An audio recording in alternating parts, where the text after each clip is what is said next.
Witam Was serdecznie z tej strony Asia. Dzisiaj zapraszam Was na szybciutką, ale jakże piękną dekorację, którą możecie wykonać w kilka minut i ozdobić swój stół wielkanocny bądź oczywiście stolik kawowy.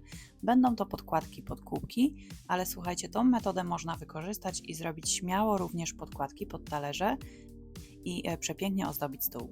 Do tej dekoracji wystarczy nam tektura, z której wytniemy sobie oczywiście kształt. Ja tutaj zrobiłam kształt zajączka, po prostu użyłam szklanki, kubka, odrysowałam koło, a następnie po prostu dorysowałam uszy i wycięłam to wszystko nożyczkami. Na filmie również Wam pokażę szybki sposób, jak naostrzyć swoje stare nożyczki, żeby były ostrzejsze, bez wyrzucania i bez kupowania. Naprawdę ten sposób sprawdza się i fajnie można je naostrzyć. Do tej dekoracji oczywiście również użyję koronkowej wstążki, kleju na gorąco i zobaczcie, jaki efekt wyszedł oczywiście na końcu. Dajcie znać, jak Wam się podoba ta dekoracja. Cieplutko Was pozdrawiam i zapraszam na kolejne filmy. Cześć!